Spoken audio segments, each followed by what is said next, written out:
Namo Sanghyang Adi Budaya, Namo Buddhaya. Hai teman-teman sedharma, perkenalkan nama saya Febrianti. Pada kesempatan kali ini, saya akan mempresentasikan materi mengenai maraknya perbuatan asusila, perkosaan dilihat dari perspektif agama Buddha. Poin pertama, pengertian umum.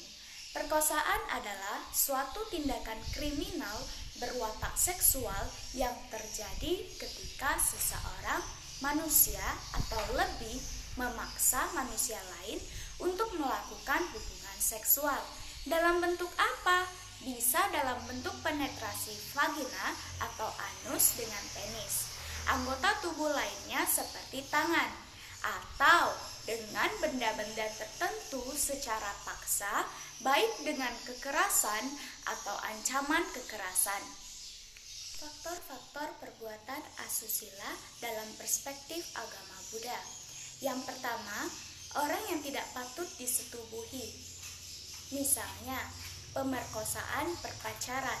Kebanyakan perkosaan dilakukan oleh orang yang mengenal korban, dan pemerkosaan anak-anak. Yang kedua, ada niat untuk menyetubuhinya. Artinya, pelaku memikirkan bagaimana cara untuk melancarkan aksinya. Yang ketiga, melakukan usaha untuk menyetubuhinya. Misalnya, pemerkosaan dengan obat agar korban tidak sadar.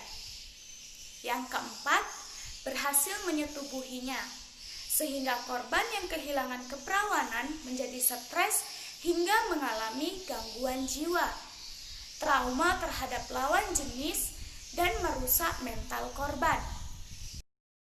Adapun faktor-faktor penyebab umum perbuatan asusila antara lain, yang pertama, adanya dorongan seksual yang tidak dikendalikan dengan baik karena besarnya hawa nafsu pelaku terhadap korban. Yang kedua, pergaulan bebas. Misalnya, dalam suatu hubungan, pelaku melampiaskan amarah kepada korban karena perasaannya yang ditolak oleh korban.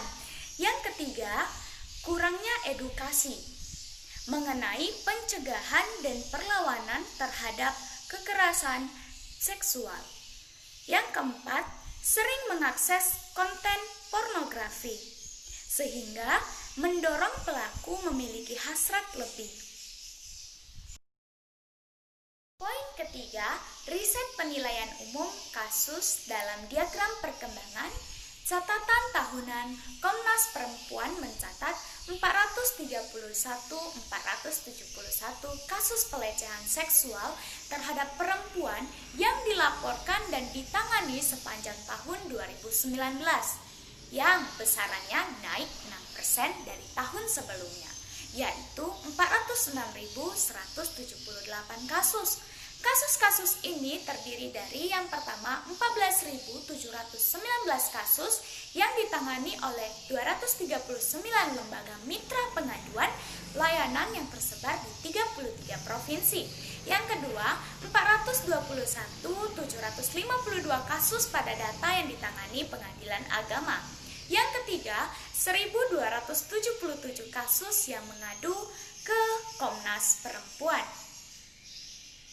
Nah, teman-teman, dalam kurun waktu 12 tahun, pelecehan seksual terhadap perempuan meningkat sebanyak 792%.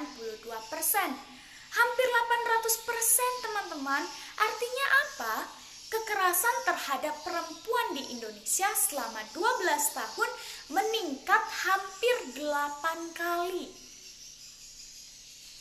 Hal tersebut merupakan fenomena gunung es yang dapat diartikan bahwa dalam situasi yang sebenarnya kondisi perempuan Indonesia mengalami kehidupan yang tidak aman. Poin keempat, solusi dalam agama Buddha. Dalam agama Buddha, perkosaan bukan sekedar masalah seks semata, tetapi termasuk tindak kekerasan. Karena itu, Buddha Dhamma menolak tindakan kekerasan dalam bentuk apapun kepada siapapun. Jangankan kekerasan terhadap manusia, tetapi juga kepada makhluk hidup lain. lainnya, seperti hewan dan tumbuhan. Mengutip kitab suci yang pertama, Anguttara Nikaya bab 2 syair 7, Sang Buddha bersabda, ada dua hal sebagai dhamma pelindung dunia, yaitu rasa malu hiri dan rasa takut otapa. Hiri tumbuh dari hati nurani dalam diri seseorang, sedangkan otapa datang dari pengalaman mengalami dunia luar. Bila kedua dhamma ini tidak menjadi pelindung dunia, maka seseorang tidak akan menghargai orang lain.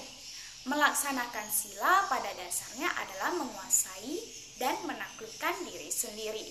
Yang kedua, Dhammapada syair 24 yang berbunyi, orang yang penuh semangat selalu sadar, murni dalam perbuatan, memiliki pengendalian diri, hidup sesuai dengan dhamma, dan selalu waspada, maka kebahagiaannya akan bertambah.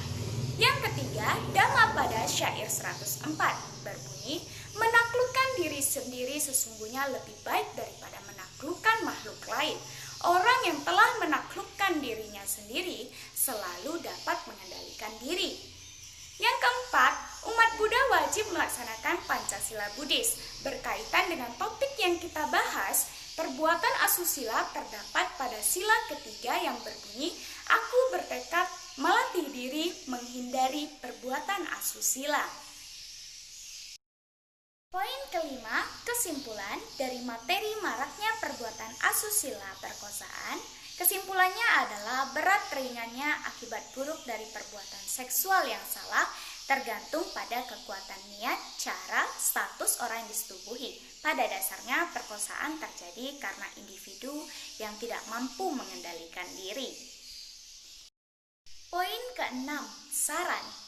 Teman-teman sedharma, marilah hidup dengan penuh kesadaran dan pengendalian diri yang baik. Dengan begitu, kita dapat membawa kesejahteraan untuk semua makhluk. Ingat, jangan merugikan orang lain dan selalu menabur kebajikan. Sekian dari presentasi saya.